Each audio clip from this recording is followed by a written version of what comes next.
Hello! The official shortlist for the 2024 Booker Prize is going to be announced at 7 p.m. UK time on Monday, September 16th. So just for fun, I am here with the late, great Shelley Duvall to give my hopes and predictions for which 6 novels are going to be on this year's list. I would be so eager to hear if you have been reading through the long list and if you have any hopes or feelings for which books are going to be listed. So I've been steadily reading through the long list. Here are all 13 novels. I've read 10 so far, although one I did not finish because I really wasn't enjoying it. And really, there is no rush to read all of these books because the winner isn't going to be announced until November. And currently, I am on the 11th book, Creation Lake, which I'm reading with my online book club, and we're going to start discussing it this weekend. And I'm so intrigued to hear what everyone thinks because I'm really enjoying it so far and very intrigued to see where it's going to go. I've only just started it. So I'm not going to go into too much detail about any of these books, and I'm going to make my predictions more just on like gut reaction of which books have made the biggest impacts upon me.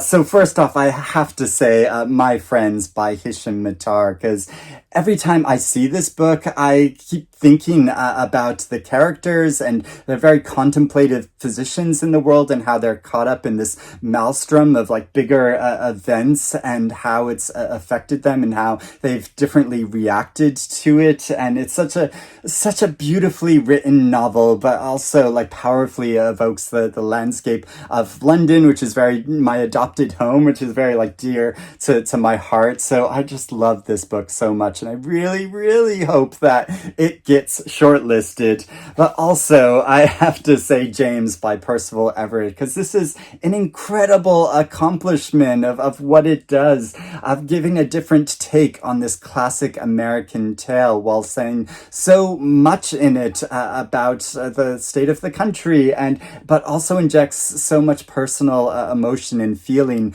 into it. Incredibly thoughtful and clever and just so great. So definitely those 2 books, but also this strange eventful history by Messud. I really hope that this gets shortlisted. It's such an epic family saga that goes into many different parts of the world, following these different characters and members of the family and their experiences through time and just kind of bouncing back and forth between all of them. And I know there have been many different reactions to this book, but it really captured my heart and made me think about my own family history in such a strong way. But also Stone Yard Devotional by Charlotte Wood. I just read this very recently and found it so powerful. I mean, not all that much happens in the story, but also it says so much about our lives and the choices we make and the meaning we find in our labors and actions and our connections with other people. It is so powerful and moving. So that is 4 books. I have to pick 2 more, and really uncertain, but yes, I also have to say Orbital by Samantha Harvey. I've also known this has been quite a divisive book, very, very short book, but I found it so beautifully written and poetic and powerful and contemplating the world and bigger issues, but also getting into small details about these characters' lives of these astronauts and their connection to each other and the planet that they're gazing upon from this great distance. And I know some people have found it like pretentious and too much, and I totally understand that, but for me, I found it incredibly moving experience. And I know I sort of felt that way about Held, and so I was sort of surprised I didn't enjoy Anne Michael's novel more than I did, but yeah, that's just my reaction to it personally.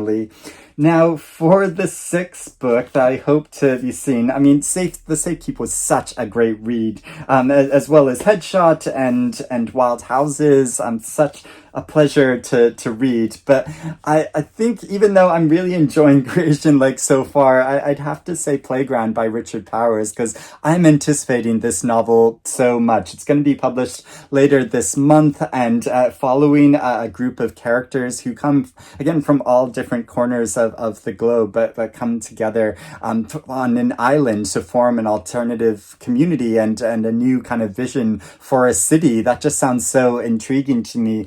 And I just loved Richard Powers' previous novel, Bewilderment, so much that I have really high expectations for this. I hope it doesn't fail me, but I'm really, really looking forward to it. And so, yeah, I hope it gets shortlisted, because I think Richard Powers is just such an incredible writer. So these are the 6 books that I'm hoping to see on the shortlist. Do you agree with me? Do you disagree with me?